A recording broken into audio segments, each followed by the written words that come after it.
Class 10th के dear students, welcome to all of you in the new session of our video lecture. हमने पिछले class में आपको बताया था एसिड्स के बारे में कि एसिड क्या होते हैं और उनकी बेसिसिटी क्या होती है। इसकी हमें नीड क्यों पड़ेगी, जब हमको निकालना होगा इक्विवेलेंट मास तो हमें जरूरत पड़ती है। ठीक इस तरह से हम आज बेस की बात करने जा रहे हैं। तो आज हमारा जो टॉपिक है वो हम जो टॉपिक ले रहे हैं, इनफैक्ट हम कुछ बेसिक टॉपिक हम लोग इसमें पढ़ रहे हैं। उसमें हम लोग आपका पढ़ने जा रहे हैं कि यहाँ पर बेसिस एंड देयर एसिडिटी, मतलब क्षार और उनकी अम्लीयता, ये हम पढ़ने जा रहे हैं। हम पढ़ने जा रहे हैं यहाँ पर क्षार एवं उनकी अम्लीयता। अब यहाँ से आप चाहें तो लाइन के बाहर निकाल ही लेंगे अम्लीयता। अंग्रेजी में कहें हम कह सकते हैं कि बेसिस एंड देयर एसिडिटी। ध्यान देना, उल्टा बोला जाता है। बेस में एसिडिटी होती है और एसिड में बेसिसिटी होती है। ये बात आपको ध्यान देना है। अब देखिए, हालांकि जब आप क्लास 11 में जाएंगे तो आपको ढेर सारे कॉन्सेप्ट देखने को मिलेंगे, लेकिन यहाँ पर आप एक कॉन्सेप्ट ढंग से जानिए, वो आर्हेनियस कॉन्सेप्ट है। असल में आपका एक पूरा चैप्टर ही है एसिड, बेसिस एंड साल्ट। तो अगर ये सारी बात आप समझे रहेंगे तो हमको चैप्टर पढ़ने में कोई प्रॉब्लम नहीं होने वाली है। तो सबसे पहले हम बेस के बारे में हम बात आपसे कर रहे हैं आर्हेनियस की। आर्हेनियस आप जानते हैं, वैज्ञानिक उसको हिंदी में से आप लोग आर्हेनियस भी लिखते हैं। तो आर्हेनियस साहब ने क्या कहा था, इन्होंने कहा था कि क्षार वे होते हैं या बेस वे होते हैं जो जलीय विलयन में OH आयन यानी कि हाइड्रोक्सिल आयन रिलीज करते हैं, बाहर निकालते हैं। यानी कि हम कह सकते हैं शॉर्ट में कि OH आयन डोनर, जो OH आयन के दाता हैं, दाता को उठाया जाता है तो डोनर को दाता कहते हैं।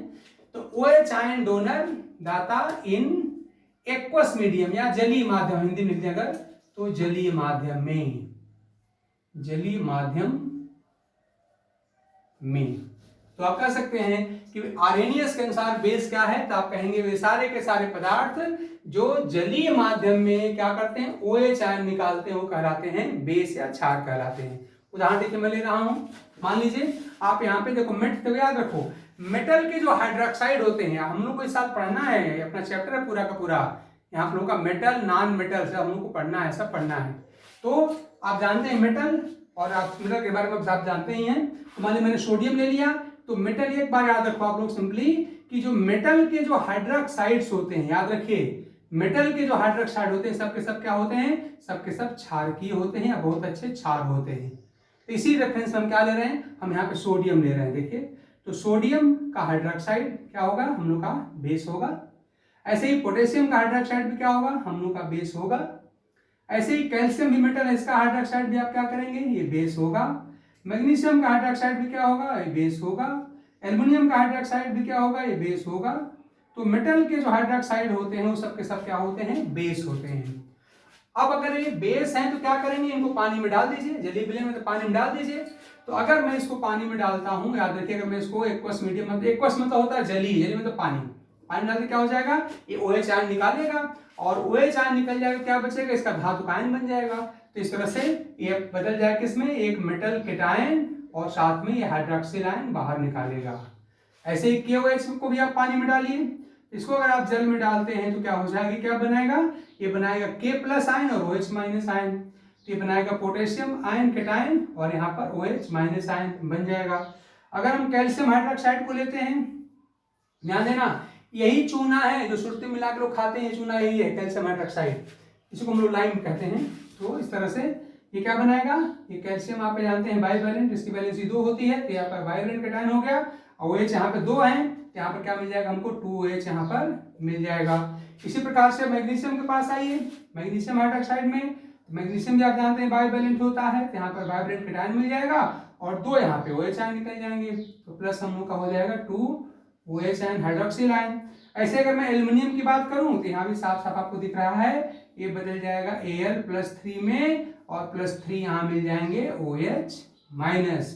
तो आपके सामने हमने इतने एग्जाम्पल लिख दिए, इतने एग्जाम्पल हमने लिख दिए, इसमें सबको साफ साफ दिखाई दे रहा है कि ये जो आपके पास sodium hydroxide, potassium hydroxide, calcium hydroxide, magnesium hydroxide और एल्युमिनियम हाइड्रोक्साइड है, मतलब सब के सब मेटल के हाइड्रोक्साइड ही हैं। इनको जब पानी में आप डालते हैं, आप सबके ऊपर ऐसे H2O लिख दिया करिए, तो अगर इनको हम पानी में डालते हैं तो क्या होता है, ये क्या करते हैं, धातु के कैटायन और OH आयन में बदल जाते हैं, मतलब OH आयन निकालते हैं। और आप जानते हैं जो कोई OH आयन निकालता है उसी को हम कहते हैं बेस, या उसी को हम क्षार कहते हैं। तो आर्हेनियस के अनुसार क्षार क्या होते हैं, तो वे रासायनिक पदार्थ होते हैं जो जलीय विलयन में OH आयन या हाइड्रोक्सिल आयन निष्कासित करते हैं। ये हमारा हो गया क्षार। देखिए हम लोगों ने क्षार तो पढ़ लिया, क्षार क्या होते हैं। अब जरा सा जिस प्रकार से हम लोगों ने पढ़ा था कि अम्ल की होती है क्षारकता, उसी प्रकार क्षार की होती है अम्लता। तो हम लोग आगे पर क्या पढ़ने जा रहे हैं, अब हम लोग पढ़ने जा रहे हैं क्षार की अम्लता। देखो क्षार हेडिंग क्या था हम लोग का, क्षार एवं उसकी अम्लता। तो हमने क्षार तो पढ़ लिया भाई, क्षार क्या होते हैं बता दिया हमने। अब उसकी अम्लता के बारे में हम बात करने चल रहे हैं। इस तरह से अब हम लोग यहाँ पर क्षार की अम्लता के बारे में बात करने चल रहे हैं। तो अब देखिए क्षार की अम्लता क्या होती है। तो हम यहाँ पर क्षार की अम्लता की बात कर लें, यानी क्या हो जाएगा, acidity of basis, acidity of base या बेसिस, ऐसा करते हैं हम लोग। तो देखिए अभी हमने कहा था क्षार कौन होता है, जो जलीय विलयन में OH आयन निष्कासित करता है। तो जलीय विलयन में एक मॉलिक्यूल डालो क्षार का, और क्षार के एक मॉलिक्यूल द्वारा जितने OH आयन निकाले जाते हैं वही उसकी अम्लता कहलाती है। ये क्या होती है, एक होती है कि यहां पर हम कह सकते हैं इसकी परिभाषा क्या होती है, तो क्षार के एक, ध्यान दो, क्षार के एक मॉलिक्यूल मत आड़ू ना, एक मॉलिक्यूल द्वारा निष्कासित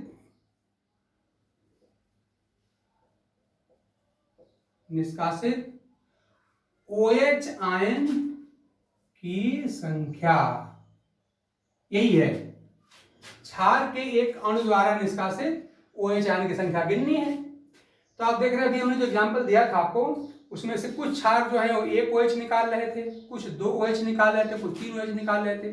तो जितने OH निकलेंगे वही उनकी हो जाएगी अम्लता हो जाएगी। तो इस तरह से हम अम्लता के प्रकार की बात करें तो हमारे कुछ जो क्षार होते हैं वो खाली एक OH निकालते हैं, उन्हें क्या बोलते हैं हम लोग, उनको हम लोग एक अम्लीय क्षार कहते हैं, एक अम्लीय क्षार। तो उनको अगर हिंदी में हम कहें तो कहेंगे हम लोग एक अम्लीय क्षार। ये एक अम्लीय क्षार, या इंग्लिश में कहें तो क्या बोलते हैं हम लोग, इसको बोलते हैं हम लोग मोनो एसिडिक। थोड़ी इंग्लिश सीखने की कोशिश करो, मोनो एसिडिक बेसेज। अगर साइंस पढ़ना है आगे भी तो आपको इंग्लिश के वर्ड्स याद करने पड़ेंगे, नहीं बहुत प्रॉब्लम होगी। इंटर के बाद आ जाने कहीं पढ़ाई हिंदी होती नहीं है।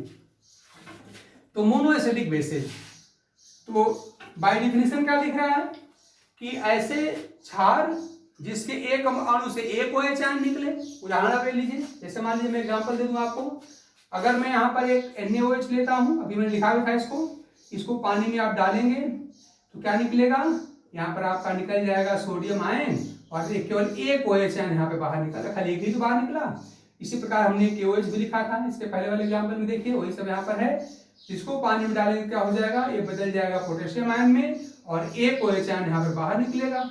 ठीक, तो इस तरह से आप देख रहे हैं कि यहाँ पर जो हमने जो मॉलिक्यूल लिया है सोडियम हाइड्रोक्साइड और पोटेशियम हाइड्रोक्साइड, एक ऐसे मॉलिक्यूल होते हैं जो जल में डालने पर खाली एक ही OH आयन बाहर निकालते हैं। तो ऐसे अणु, ऐसे क्षार अणु जो जलीय विलयन में डाले जाने पर खाली एक OH आयन, एक हाइड्रोक्सिल आयन, इसको आप OH आयन कहिए, हाइड्रोक्सिल आयन कहिए, हाइड्रोक्साइड आयन कहिए, सब एक ही चीज है।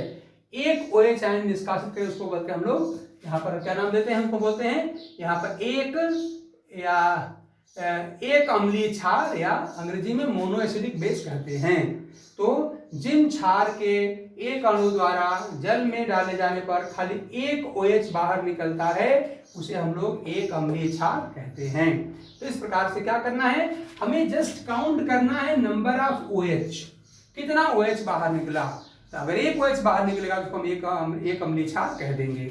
इसी प्रकार से अगर मान लीजिए मैं अपना एग्जाम्पल बदलता हूं, तो अब अगला हमारा कौन सा हो जाएगा? अगला आपने देखा था कुछ ऐसे मॉलिक्यूल होते हैं जहां पे दो दो OH बाहर निकल जाते हैं। जैसे इसको देखिए, इसको हम कहेंगे द्विअम्लीय क्षार कहेंगे ना, द्विअम्लीय क्षार, या अंग्रेजी में क्या कहेंगे, इसको हम बोलेंगे डाई, या बाई भी कह सकते हैं, डाई एसिडिक बेसिस। ये द्विअम्लीय क्षार है और बाय डेफिनेशन आप क्या कर सकते हैं, नाम से ना डाई मतलब होता है दो, या द्वि यहां लिखा भी है। तो ऐसे क्षार जिनके एक अणु द्वारा जलीय विलयन में दो OH आयन निष्कासित होंगे उनको हम क्या कहेंगे, उनको हम कहेंगे द्विअम्लीय क्षार। उदाहरण देखिए, उदाहरण आपको दिखा रहे हैं यहाँ पर, आप यहाँ ले लीजिए कैल्शियम हाइड्रोक्साइड CaOH ट्वाइस। ये अच्छा, ये सब कैसे लिखा जाता है मैंने आपको 9th क्लास में सब बताया था भाई, फॉर्मूला लिखना बताया था। चलो अभी हम एक वीडियो में आपको भी बता के भेज देंगे कैसे कैसे फॉर्मूला लिखा जाता है। तो कैल्शियम हाइड्रोक्साइड अगर आप पानी में डालते हैं, अगर इसे जल में डाला जाएगा क्या हो जाएगा, कैल्शियम आप जानते हैं कि बाईवैलेंट है, तो इस पर आप जानते हैं 2+ चार्ज आ जाएगा, 2+ चार्ज हो गया। मतलब जितना OH लिखा रहेगा उतना ही मेटल पे धनावेश आएगा। तो OH आप देख रहे हैं कि ट्वाइस में 2 लिखा हुआ है, इसका मतलब कैल्शियम पे +2 चार्ज आएगा, तो कैल्शियम +2 हो गया और 2H आपका बाहर निकल जाएगा। तो इसी OH की संख्या हमको ध्यान में गिननी है भाई, OH की संख्या 2OH। ऐसे ही मान लो हमने यहाँ पर ले लिया मैग्नीशियम हाइड्रोक्साइड, ये भी आपका देखिए ये हो गया, इसको पानी में डालिए क्या मिलेगा, आपको साफ साफ दिखाई दे रहा है कि यहाँ पर बाईवैलेंट मैग्नीशियम आयन मिलेगा और 2 यहाँ पर OH आयन भी मिल जाएंगे। इस O को बल कैसे लिखो, तो आप देख रहे हैं दोनों कैसे हो गए, ये दो OH आयन देने वाले इस मॉलिक्यूल हैं, इसलिए कैसे हो जाएंगे, ये लोग द्विअम्लीय क्षार या डाई एसिडिक बेस हो जाएंगे। तो ये हमारे सामने एक ऐसा मॉलिक्यूल लिखा है जिसको जब मैं पानी में डाल रहा हूँ, जल में डाल रहा हूँ, तो 2 OH आयन निकाल रहा है। ये भी आपके सामने 2 OH मॉलिक्यूल OH आयन निकाल रहा है, इसलिए ये क्या हो गए, ये सब के सब द्विअम्लीय क्षार हो गए। इसी प्रकार से एक और एग्जाम्पल लेके आपकी वीडियो पूरी करते हैं। तीसरा हमारा क्या हो जाएगा, हम एग्जाम्पल में 3 निकालेंगे। जैसे अभी आज हम लेते जा रहे हैं त्रिअम्लीय क्षार, अंग्रेजी में क्या कहेंगे उसको हम इसे कहेंगे ट्राई एसिडिक, ट्राई में 3 होता है अंग्रेजी में, ट्राई एसिडिक बेसिस। त्रिअम्लीय क्षार हम लेंगे और आप जानते हैं कि जो ट्राईवैलेंट मेटल होते हैं, जैसे आपका एल्युमिनियम हो गया, आयरन हो गया, सब ट्राईवैलेंट मेटल्स होते हैं। तो मान लीजिए हमने यहाँ पर ले लिया एल्युमिनियम हाइड्रोक्साइड, OH थ्राइस हमारा हो गया, इसको आप पानी में डाल दीजिए। तो जैसे ही पानी में डालोगे, याद रखना जितने OH आयन होते हैं उतना ही आपके मेटल पे आवेश आता है धन। तो आपका एल्युमिनियम कैसा हो जाएगा, इस पर 3 धन आवेश आ जाएंगे, वह ट्राईवैलेंट केटायन हो जाएगा और साथ में यहाँ पे 3 OH आयन बाहर निकल जाएंगे, यहाँ पे 3 OH आयन आपके बाहर निकल गए। इसी प्रकार से अगर मैं फेरिक हाइड्रोक्साइड मतलब आयरन के हाइड्रोक्साइड की मैं बात कर लूं, तो अगर आप इसको पानी में डालेंगे तो जैसे ही जल में डालेंगे तुरंत क्या हो जाएगा, आपका जो Fe आयन है, इसको हम लोग फेरिक आयन कहते हैं, इस पर 3 धनावेश आ जाए, आपका फेरिक आयन कहलाता है और साथ में 3 यहाँ पे OH आयन बाहर निकल आएंगे। तो इस तरह से आप देख रहे हैं कि हमने यहाँ पे जो एल्युमिनियम का हाइड्रोक्साइड लिया या आयरन का हाइड्रोक्साइड लिया, दोनों ने क्या किया, दोनों ने 3 OH आयन बाहर निकाले, इसलिए क्या हो जाएंगे, ये सब लोग त्रिअम्लीय क्षार हो जाएंगे। तो इस तरह से हमने इस वीडियो में आपको क्षार क्या होते हैं, क्षार की अम्लता क्या होती है और ये अम्लता के आधार पे क्षार हमारे कैसे होते हैं, तो आपने देखा कि क्षार वे होते हैं जो जलीय विलयन में OH आयन निष्कासित करते हैं। उनकी अम्लता क्या होती है, तो आपने पढ़ा भी कि क्षार के एक अणु द्वारा जलीय विलयन में डाले जाने पर जितने OH आयन बाहर निकलते हैं वही उनकी अम्लता कहलाती है। और इन OH आयन निष्कासित होने की संख्या के आधार पर आपने भी देखा कि कुछ हमारे पास क्षार ऐसे थे जो एक OH बाहर निकाल रहे थे, उनको हम कह रहे थे एक अम्लीय क्षार या मोनो एसिडिक बेस कह रहे थे। ये सब क्षार ऐसे हैं जिनके एक अणु द्वारा देख रहे हैं 2 OH आयन बाहर निकाले जा रहे हैं, तो क्या कहलाएंगे, कहलाएंगे द्विअम्लीय क्षार या डायसिडिक बेस ये कहलाएंगे। और ये आपके सामने कुछ ऐसे एग्जाम्पल हमने लिखे हुए हैं जिनमें एक मॉलिक्यूल को अगर हम जल में डालेंगे 3 OH आयन बाहर निकलता है, यानी हमारे हो गए त्रिअम्लीय क्षार। और अगर हमको अब क्षार का अगर तुल्यांकी भार अगर निकालना हो तो फट से फार्मूला आप जानते ही हैं, तुल्यांकी भार क्या होता है, क्षार का अणुभार बटे अम्लता। याद रखिए, मैं फार्मूला फट से लिख दे रहा हूं, देखो जरा सा, क्षार का तुल्यांकी भार। अब इसको आप लोग करिएगा, फिर अगले क्लास में प्रैक्टिस पे करा देंगे। क्षार का तु मतलब तुल्यांकी, तुल्यांकी भार बराबर क्या होता है, क्षार का अणुभार,